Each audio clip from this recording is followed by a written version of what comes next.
Hey, old man, this ain't a retirement home parking lot, what shocking twist awaits? That's what the biker sneered right before he shoved the 80-year-old veteran to the ground. The old man didn't fight back, didn't shout, didn't ask for help, he just stood up, dusted off his jacket, and drove away alone. What secret would unravel an hour later? What those bikers didn't know was that 60 minutes later, 5 black SUVs would roll into town, and the men who stepped out, they weren't here for revenge, they were here to salute their brother and to remind everyone that real respect isn't demanded, it's returned. Welcome to Graceful Valor Stories, where tales of compassion and kindness are told. Let's uncover what really happened. I still remember the day it started, the day everything in Crestwood shifted, though most folks didn't realize it at first. It was July, that kind of heat where the air clings to your skin like it's mad at you, the kind of day where asphalt shimmers like it's about to melt into soup. I was wiping down the counter at my auto shop, Mason's Garage, trying to coax the old AC unit into doing its job when I first saw him. Sam Barrett, 80 years old, maybe more, hard to tell with men like that, the kind who looked carved from drywood in time. He pulled up to the gas station across the street in a beat-up 1970 Ford F-100, the kind of truck you don't see anymore, rust chewing at the fenders, paint faded to a stubborn shade of not quite blue, but you could tell it still ran, still meant something to the man driving it. Sam stepped out slow, deliberate, not because he was afraid, but because everything in him had been earned. Each movement was a story, a scar. The left leg dragged a little, I noticed that.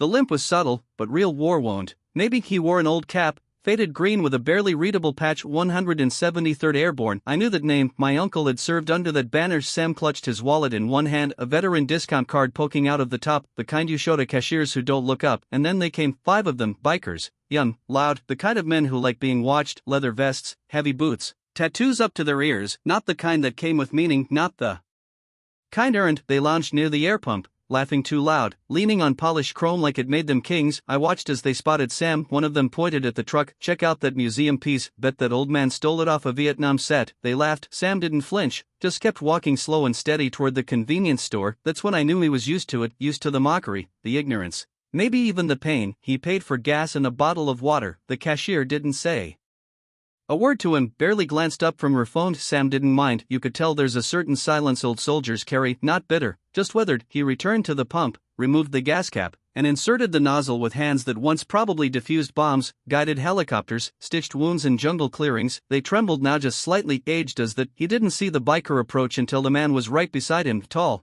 tatted, stunk of cheap cologne and arrogance. That old thing even pass inspection, he said, running a finger along the dented fender. Sam looked up, calm, not scared. Still runs, he said simply, eyes clear as a Wyoming sky. The biker scoffed. This ain't a museum, Gramps. He raised his voice loud enough for the others to hear. This ain't your retirement parking lot. The other 4 walked over, surrounding him loosely. I watched from across the street. The rag in my hand frozen mid-wipe, my gut clenched. Sam said, just getting gas, no trouble. That's when the second biker smacked the gas canister from his hand. Fuel splashed across the concrete. Trouble's already here, Grandpa, he said, sneering. Sam bent down slow, careful, that left leg shaking. The first biker shoved him hard and the old man went down. No drama, no sound, just fell. His palms hit the concrete first, then his hip. I saw the way he winced, like pain was something he recognized but refused to honor. The laughter that followed, that was the worst part, that Halloween and too loud kind that echoes in high school hallways and hospital waiting rooms. The laughter of the untouched. Around them, nobody moved. A woman pulled her kid back into her minivan. A truck driver looked away, too interested in his soda. One teenager recorded it on his phone,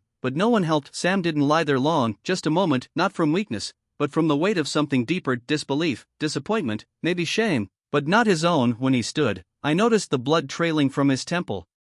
Thin red, but he didn't wipe it, didn't speak, just got back into his truck. The bikers parted unimpressed, and as Sam pulled away, their laughter followed like a bad smell. I couldn't see his eyes from across the street, but I could feel them, steel-focused, the kind that had stared down helicopters, mortars, and God himself, the kind of stare you only get once you've buried friends and survived yourself. He drove off with one hand on the wheel and the other pressed to his bleeding head. I thought he'd go home, sleep it off, but he didn't. He drove to my shop, pulled into the lot, engine rattling faintly. I stepped out from behind the counter. Mr. Barrett, I said, you all right?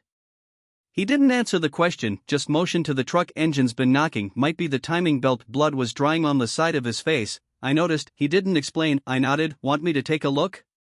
He did. I asked him to wait inside, offered coffee. He declined. My mechanic Mike, a good kid fresh out of trade school, peeked out of the back room, saw the blood, didn't move. Sorry, he mumbled. "We don't work on trucks, that old part's too rare, not worth it." Sam nodded, didn't argue, just got back in the truck and left. The bell above my door jingled like nothing had happened, but something big, that night. I couldn't sleep. I kept seeing his hand, the tremble, the quiet, the way the whole world looked at him like he was a ghost, and I couldn't stop thinking, that man fought for this country, bled for it, lost friends for it, and today he was just some old guy, some forgotten relic in a parking lot at 3:15 a.m. I sat on my porch staring at the highway, and I wondered how many more like him were out there, invisible, alone, waiting for someone to remember. I didn't see Sam again the next day. His truck didn't show up at the station, didn't rumble past the garage, didn't creak into the diner like it used to every Tuesday morning at 8:05. I kept checking the street through the blinds like a man waiting on thunder, but Crestwood just moved on like nothing had happened. At lunch, I walked over to the park. It was just across from the library, tucked behind an old war memorial. No one read anymore. Kids played on the swings, dogs chased frisbees, but something pulled me toward the far bench under the oak tree. That's where I found him, Sam Barrett, same jacket, same boots, same quiet posture, but something had changed. There was a weight on him I hadn't seen before, not physical, something deeper. His hands rested on his knees, fingers folded neatly. His veteran's cap sat beside him on the bench, and a folded handkerchief lay on the seat, still stained faintly with dried blood. I sat on the next bench over, didn't say anything for a while. Sometimes silence is the only language two men can share. Eventually, I spoke. "You all right, Sam?" He didn't turn, didn't blink, just said, "I bled before, this part's different." I waited. "You ever feel like the war ended, but nobody told you?" His voice was hoarse, not from pain, from years of saying nothing and finally needing to speak. I gave him everything I had. He said quietly, "Lost friends I never even got to bury. Then I came home and disappeared." I didn't know what to say, so he kept going. "I used to carry wounded boys on my back through jungle mud, praying I didn't trip a mine. Now I get shoved onto pavement and no one blinks." He looked down at his hands. "Feels like I'm already dead." That's when he reached into his jacket and pulled out something I didn't expect, a small yellowed photograph. 8 men camouflaged, soaked with sweat and dust, standing in front of a helicopter with arms over each other's shoulders. They weren't smiling wide, but you could tell they were alive in a way most folks never get to be. Sam was on the far right, younger, leaner, but those same eyes. He handed the photo to me like it was a church relic. "Whiskey team," he said. "Back in 71, Special Forces Laos." I looked closer. Faded names were scribbled on the back and below them one line, "The ones who came back." My throat tightened. "I haven't seen them in decades," he added. "Most folks just drift apart. Some pass quietly, others, we just stopped calling." He dug into his wallet again, slower this time, careful like unwrapping something sacred, and there it was, a card worn soft at the edges, thick gray paper, a number printed in black ink, and just 4 words underneath: "Emergency contact Whiskey." He looked at me, voice steady now. "I've never used it, not once, not when my wife died, not when I lost the house, not when my son shipped out to Afghanistan and didn't come home." He closed his eyes just for a second. "But today, something broke." He held up the card, then his flip phone, an old silver clamshell that looked like it belonged in a museum. "I don't even know if it works anymore. The number, I mean, could be dead. They could all be gone." He paused. "But if they're not, then right there on that bench under the shade of the oak." Sam flipped open the phone, punched in the number. It rang once, twice, 3 times, then a voice answered, crisp, firm, government clear, verification code. It said. Sam froze. He took a breath, then spoke almost like a man praying into a storm. "Whiskey 72 Delta, Sergeant Major Samuel Barrett." Silence, then "Stand by for confirmation." I felt every hair on my arm stand up. The line clicked again and another voice came through, this one older, deeper. "Sergeant Major Barrett," it said. "It's been a long time." Sam closed his eyes. "Too long, Colonel," he said quietly. "What's your status?" Sam looked straight ahead and gave the only answer that ever mattered. "I need the team, sir." There was no hesitation, no follow-up, just 3 words that changed everything. "Help is coming." I didn't know what to make of it, but Sam, he just sat there flipping the phone shut like a soldier completing a mission. "Guess we'll find out who remembers." And I realized this wasn't just about getting back at some punks, this was about honor, about not being forgotten, about reminding the world that some men never stop standing guard. By the time I walked back to the shop, my head was spinning. I kept checking the window, watching, waiting, and then just before 4 o'clock, I saw it, a black SUV, government plates, no sirens, no fuss. It pulled into the park like it belonged there, then another, then a third, 4, 5, all black, all synchronized. They parked in a loose circle around the center field, no announcements, no warning, just presence. One by one, the doors opened, men stepped out, not young, but not frail either. Gray hair, tight jawlines, shoulders straight as ever. Each of them wore plain black shirts with the insignia of the U.S. Army Special Forces barely visible on the chest. No one said a word, but the way they moved, it was like watching a machine built from trust and time. They didn't scan the park, they didn't look for threats, they walked straight to the oak tree, to Sam, and when they got there, the oldest among them,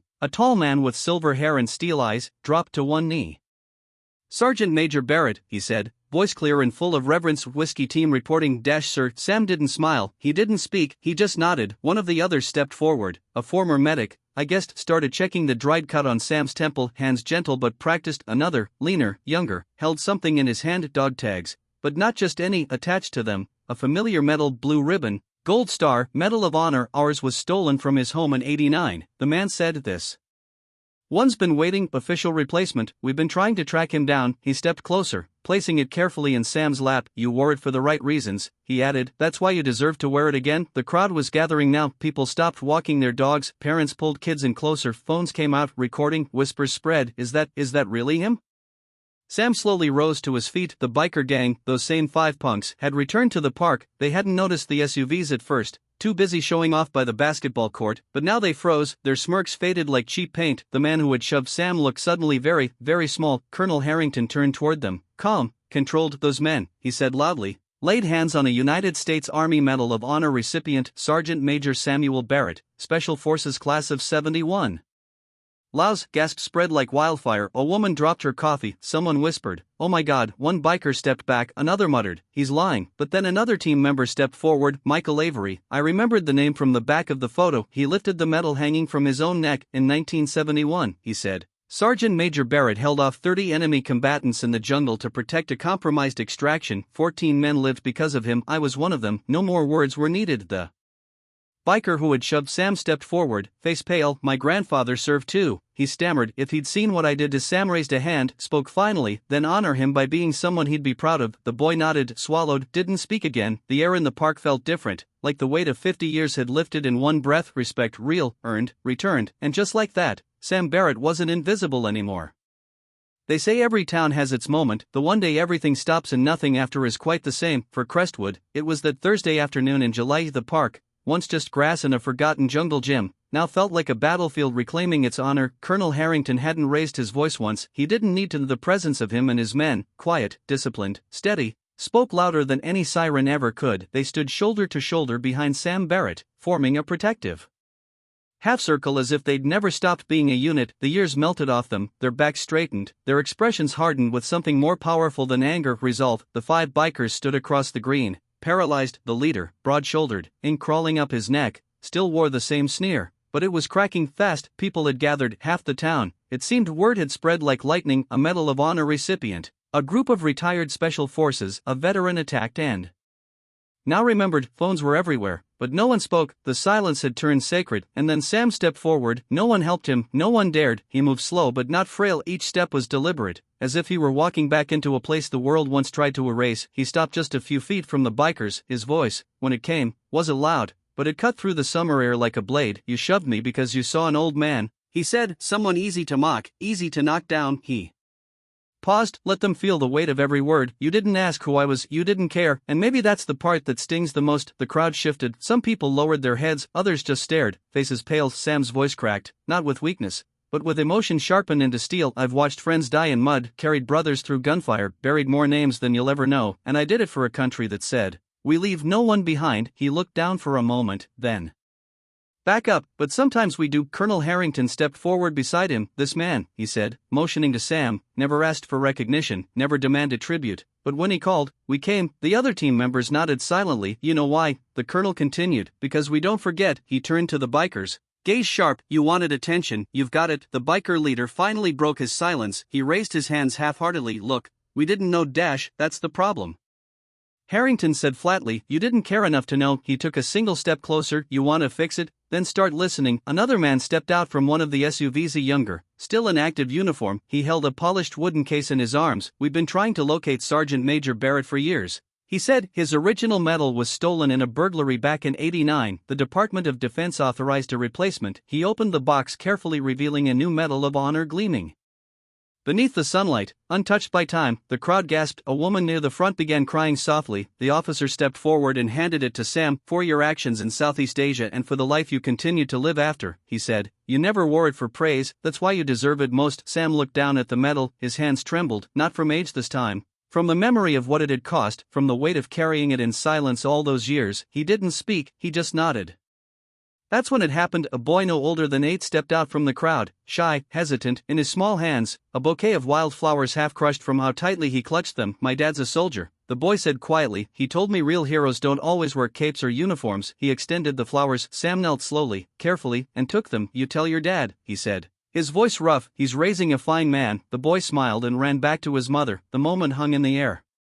Like holy silence, then movement. The biker leader stepped forward again. His voice for the first time wasn't cocky, it was ashamed. "I don't expect you to forgive us," he said, eyes low, "but I want to make it right." He looked at his crew, then back at Sam. "Our club will start offering escort services for veteran funerals. Events free of charge." Our words came slow, like each one took effort. "We'll show up, we'll stand still, we'll shut up." "You've earned that." Sam studied him for a long moment, then nodded. "That's a start." There were no cheers, just quiet understanding. Sometimes redemption doesn't need a spotlight, just a decision. The mayor arrived 10 minutes later, red-faced, flustered, trying to keep up with what had already passed him by. He stepped to the center of the green, microphone shaking in his hand. "This town, Crestwood, owes you more than we can say," he announced. "We never knew who lived among us." He looked at Sam with genuine regret. "Forgive us for taking so long to see you, eh?" Cheer rose this time. It started with one clap, then two, then everyone. It wasn't loud, but it was unified, sincere, real. Colonel Harrington turned to Sam. "You all right?" Sam looked around. The people, the faces, the ones who had turned away now watching with tear-filled eyes. "I think so," he said softly. "Sometimes you have to fall down to be seen." Harrington put a hand on his shoulder. "You never fell, Sam. You've been standing at attention for 50 years. The rest of us just finally looked up." That night, the church overflowed. Word had spread beyond town lines. Veterans came from neighboring counties, soldiers in dress blues, elderly men in caps and jackets too old for their shoulders but worn with pride. The sanctuary pulsed with reverence. Sam sat in the front pew, medal now pinned above his heart. He didn't want the attention, didn't ask for the ceremony, but he didn't protest either. Some things you accept with humility. Behind him sat Whiskey Team, a row of warriors who never stopped being brothers. The town choir sang softly, and when the mayor stood to speak, he did so with a lump in his throat. 4 years, Sergeant Major Barrett walked among us, he said. Filled his own gas, bought groceries, repaired his roof. We passed him without knowing, without honoring." He paused. "No more." Then he motioned toward the side doors. 2 city workers wheeled in a covered easel. When the cloth dropped, gasps filled the church. It was a bronze plaque, beautiful, subtle, etched with care, in honor of Sergeant Major Samuel Barrett, U.S. Army Medal of Honor recipient, Whiskey Team, the ones who came back because honor never fades. It would be placed in the town square. Permanent, visible, unignorable. Sam was invited to speak. He hesitated, then stood slowly, gripping the pew for balance. When he faced the crowd, he didn't speak like a soldier, he spoke like a man. "I didn't call my team because I wanted recognition," he said. "I called because I needed to remember who we used to be." He looked out at the faces, many he'd seen before, some who had walked past him, laughed, looked away. "I don't blame you for not knowing who I was," he continued. "That was my choice to life quiet. But I ask you, look closer next time, at the old man bagging groceries, at the woman sitting alone with a folded flag. Their stories aren't in history books, but they matter." Silence followed, the kind that doesn't beg for applause but earns it anyway. After the ceremony, I caught up with Sam outside. The sun was setting, casting gold across the sidewalk. He looked different, not younger, not lighter, but somehow more solid, like something had settled in him. "You ever think it would turn out like this?" I asked. He gave a half smile. "Nope," then paused. "But I'm glad I made the call." I nodded. He turned back toward his truck, now repaired, restored, and gleaming, thanks to 3 local mechanics who refused to take a dime. As he climbed in, he pulled a sticker from his pocket, peeled the back slowly and pressed it to the bumper. "Proud veteran." Simple, bold, visible. He started the engine, and for the first time since I'd met him, he didn't drive away alone. The morning after the ceremony, Crestwood woke different, not louder, not faster, just more aware, like something sacred had passed through town and left fingerprints on every window pane and diner counter. They called it the Thursday, not officially, not in headlines, but in hushed conversations at barber shops over fresh coffee and in the silence that lingered at the gas station where it all began. That's where I saw Sam again 2 days later, same truck, same cap, but people didn't look past him now. They looked toward him. The young cashier who once ignored him met his eyes, this time even stumbled through a "thank you, sir." Sam just nodded like always, but I saw it, that subtle shift in his shoulders, that breath released. He wasn't invisible anymore. A week passed, then 2, the bikers, those 5 who had laughed that first day, they didn't disappear. They showed up, not to ride, to serve. They started escorting funeral processions for veterans, first in town, then the next town over. They rode slow, disciplined, respectfully. People noticed. They'd pull over, step out of their cars, removed their hats. They didn't know who the veteran was being honored, but now they understood what it meant to be present. Sometimes change doesn't come in protest, it comes in quiet footsteps behind a hearse. The town didn't stop at plaques and apologies. 3 council members moved by the events passed a resolution to build a permanent monument in Crestwood Memorial Park, not just for Sam, but for them, the unseen. The returned, the ones who bore the weight of war in their silence, the ones whose stories never made it to textbooks, but lived in hands that still trembled. They called it the Bench of Honor, a single stone seat facing east with one inscription carved clean into the backrest. To those who stood even when no one saw them, Sam didn't want to speak at the unveiling, so Colonel Harrington did in full uniform, surrounded by a new generation of soldiers who had driven in from nearby bases just to witness the moment. He said, "Heroes don't ask to be recognized, but that doesn't excuse us from the responsibility of remembering them." He turned to the crowd, "Let this bench be a reminder that service doesn't end when the war does, and neither should our gratitude." The garage across the street from the station, Mason's, my shop, we added a new sign above the door, "Veteran repairs free every Friday, no questions, no paperwork, just thanks." I didn't make a speech about it, didn't call the paper, I just printed the sign, bolted it up, and waited. First Friday, one guy came, a Korean war vet, wheelchair-bound, needed a battery replaced. He tried to pay. I shook my head. "Already paid, sir, about 50 years ago." He cried, didn't say much, but before he left, he pulled a crumpled 20 from his pocket and stuffed it into our tip jar. Next Friday, 3 came. By the end of the month, we had to open early just to get through the line, but none of us minded because every hand we shook, every engine we fixed, every whisper of "didn't think anyone cared anymore," that was the real paycheck. As for Sam, he came by the shop now and then, not for repairs, just to talk. He'd sit in the back room with coffee too strong and stories too sharp. He'd tell us about night patrols in Laos, about hot meals from cans and boots that never dried, about men with names like Dobbs and Kenny who never made it past 23. Sometimes he'd stop mid-story, stare at the wall. We'd sit with him in that silence, no rush, no pressure, because that silence was part of the story. One afternoon he pulled a folded letter from his jacket, didn't say anything, just handed it to me. I opened it. It was from the Secretary of the Army, an invitation. Sam was being asked to attend a national recognition event at Arlington, part of a Memorial Day tribute to unsung Medal of Honor recipients who had faded into anonymity. I looked up. "You going?" He shrugged. "I'm not sure, why not?" He tapped the side of his mug. "I'm not good at being seen." I said nothing, just slid the letter back across the table. "You don't have to go to be remembered," I told him, "but if you do go, you'll be remembered, right?" He didn't answer, but a week later, I saw his truck roll out of town, clean, tuned, flying a small American flag on the antenna. When he came back, there was a photo tacked to the bulletin board in my shop. It was Sam standing in front of the tomb of the unknown soldier, his cap tucked under one arm, his hand raised in a salute. No caption, none needed. Seasons turned, the memorial bench collected fallen leaves, the plaque in the church caught golden morning light, and Crestwood remembered, not with fanfare, not with fireworks, but with small things. A high school history class added a week-long unit on local heroes. The diner gave veterans free coffee, no fanfare, no signage, just the way Maggie behind the counter said, "No charge." "Hank, thanks for everything." The high school football team started each game with a reading of a veteran's name from town records, and every November 11th, a boy, maybe 10 or 11, showed up at the park with wildflowers. Same kid from the church. He'd lay them gently at the bench, then walk away, didn't say a word, didn't wait to be noticed. He just remembered. One winter morning, just after the first snow, I walked past the park and saw Sam sitting alone on the bench. He didn't hear me approach, he was staring off into the distance, the kind of look men get when they're halfway between here and somewhere they left long ago. I sat beside him. We didn't speak for a while. The frost crunched under our boots. Finally, he said, "I used to think legacy was about medals, statues, names carved into stone." He glanced toward the plaque. "But now I think maybe legacy is just being seen, once truly seen." I nodded. He looked at me. "There are still others out there," he said, "men like me, women, too quiet, buried in routine, holding in things they shouldn't have to carry alone. What do we do about them?"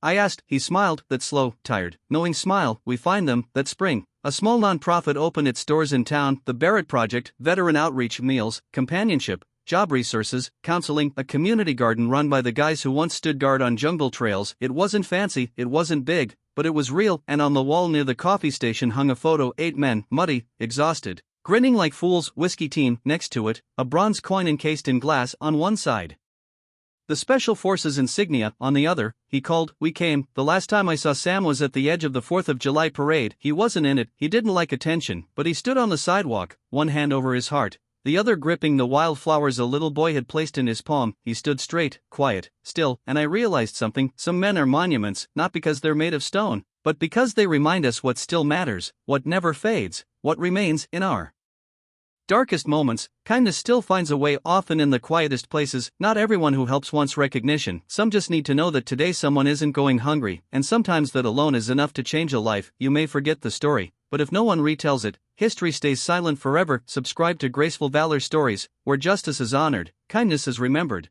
and no act of quiet heroism is ever lost.